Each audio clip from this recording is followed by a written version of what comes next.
হরে কৃষ্ণ। কৃষ্ণনগর ঘূর্ণি গাঙ্গুলিপাড়ায় অবস্থিত শ্রীগোপাল মন্দিরে আজ আমরা শ্রীমদ্ ভাগবত গীতা গ্রন্থ আস্বাদন করছি। আমরা আস্বাদন করছি শ্রীমদ্ ভাগবত গীতার তৃতীয় অধ্যায় কর্মযোগ, শ্লোক সংখ্যা 7। ওম অখণ্ডমণ্ডলাকারং ব্যাপ্তং যেন চরাচরম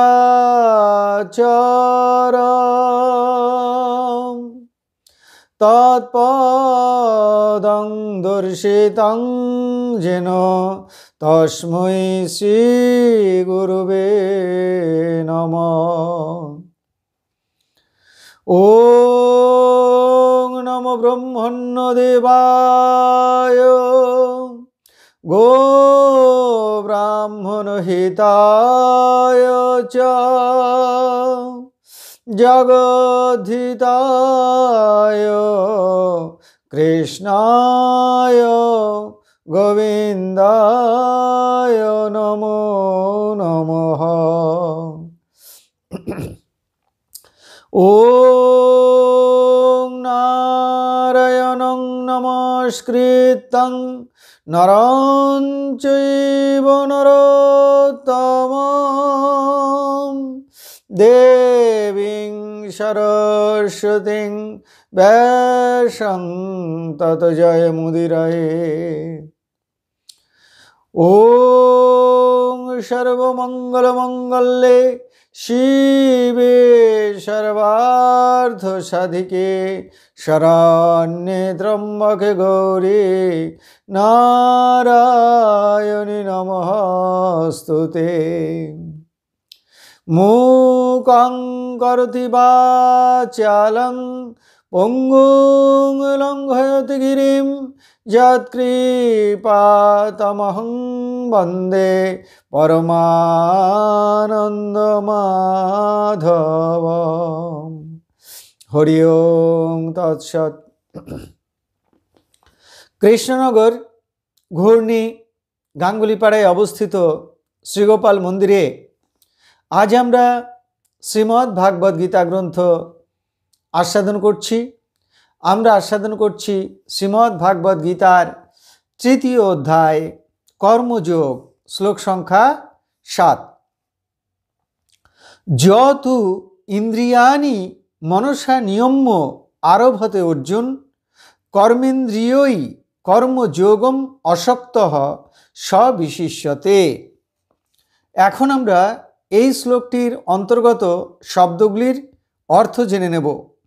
অর্জুন, হে অর্জুন, যতু কিন্তু যিনি, ইন্দ্রিয়াণি ইন্দ্রিয় সকল, মনসা নিয়ম্য মনের দ্বারা সংযত করে, অশক্ত অনাসক্ত হয়ে, কর্মেন্দ্রিয়ই কর্মেন্দ্রিয় দ্বারা, কর্মযোগম আরভতে কর্মযোগ আরম্ভ করেন, সবিশিষ্যতে তিনি শ্রেষ্ঠ।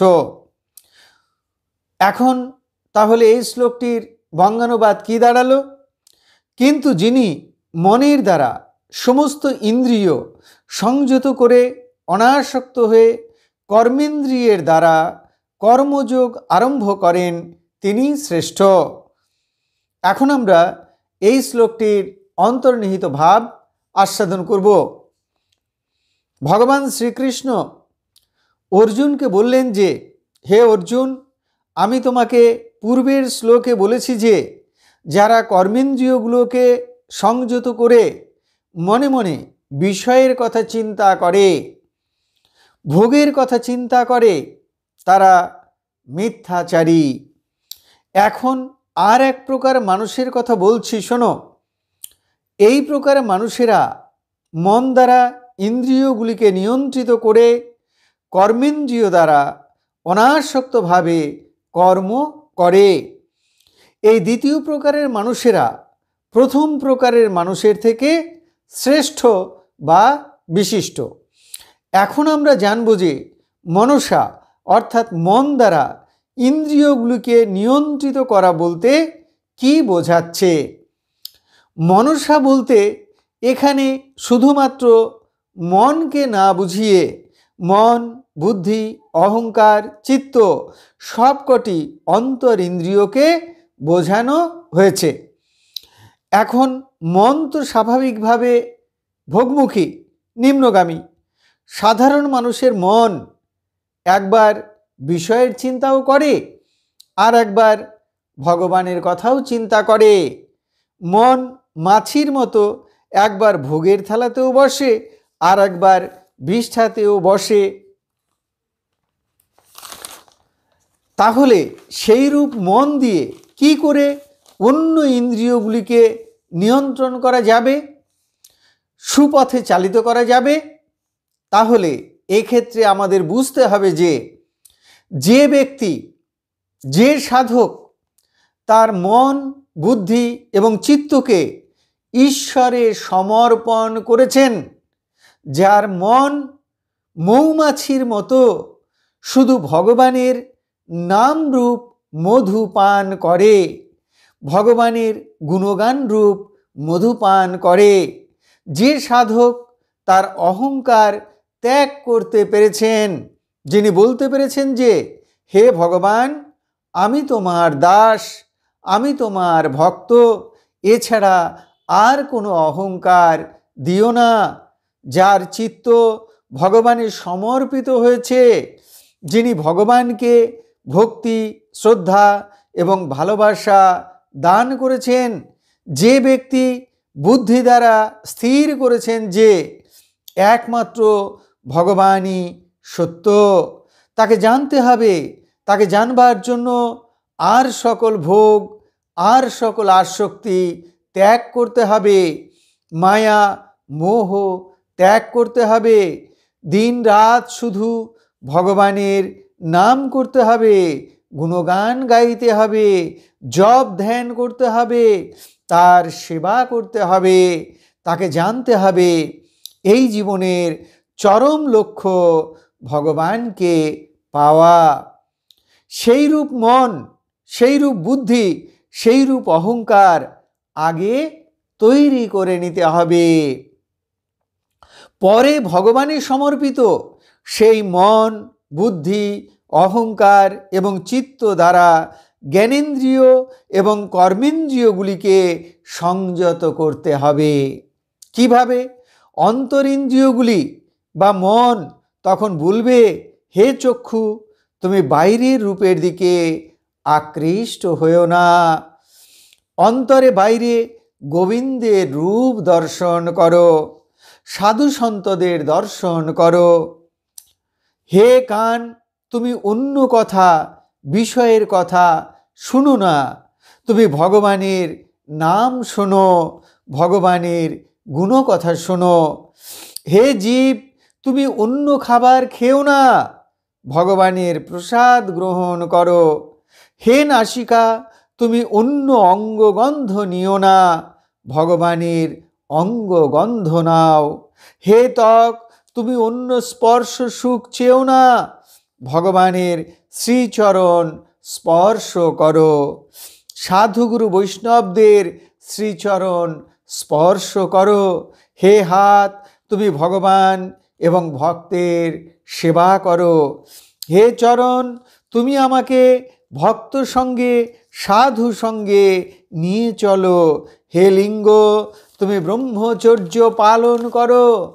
হে পায়ু, তুমি দেহকে সুস্থ রাখো ভগবানের সেবা পূজা করবার জন্য।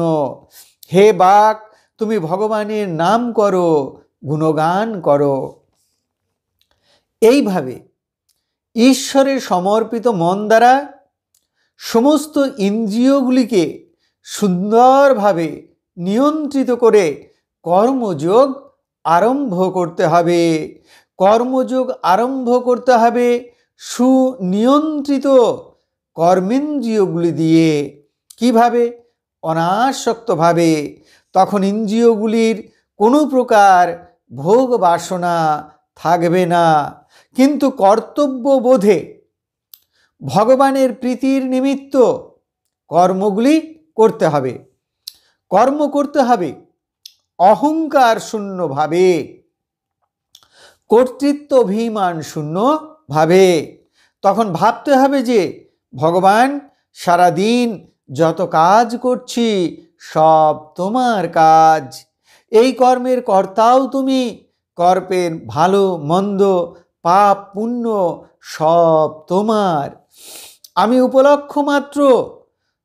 কর্মের মান অপমান, জয় পরাজয়, সুখ দুঃখ, সিদ্ধি অসিদ্ধি সব সমান মনে করতে হবে। কোনো কর্ম করবার জন্য কোনো আসক্তি থাকবে না, কোনো কর্মফলের প্রতিও আসক্তি থাকবে না, কর্ম ত্যাগ করবার ইচ্ছাও জাগবে না।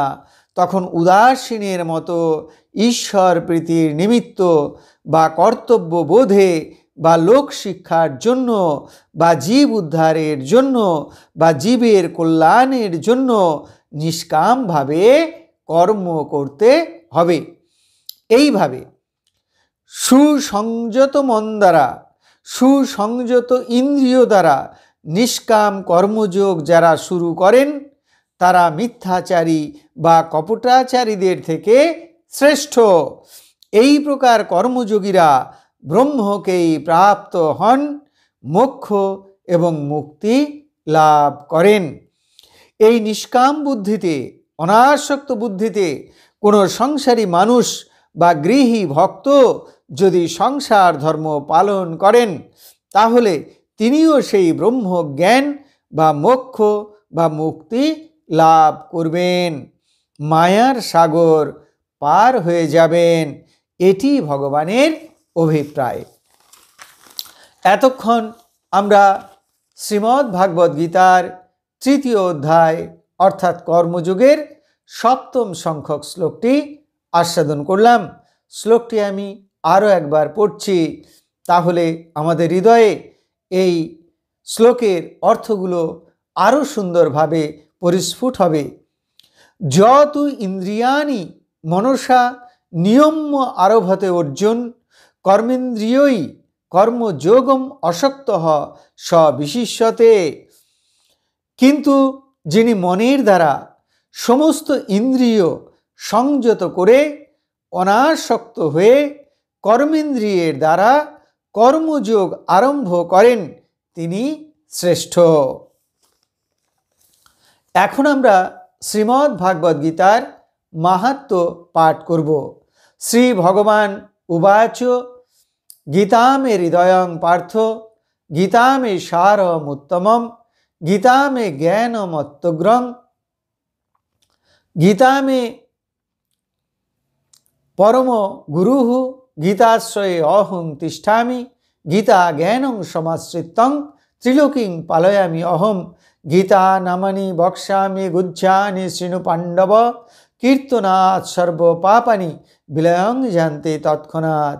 গঙ্গা গীতা চ সাবিত্রী সীতা সত্তা পতিব্রতা, ব্রহ্মাবলী ব্রহ্মবিদ্যা ত্রিসন্ধ্যা মুক্তিগেহিনী, অর্ধমাত্রা চিদানন্দা ভবগ্নি ভ্রান্তিনাশিনী, বেদত্রয়ী পরানন্দা তত্ত্বার্থ জ্ঞান মঞ্জুরি, ইতে তানি জপে নিত্যং নর নিশ্চল মানসঃ, জ্ঞান সিদ্ধিং লভে নিত্যং তথান্তে পরমম পদম।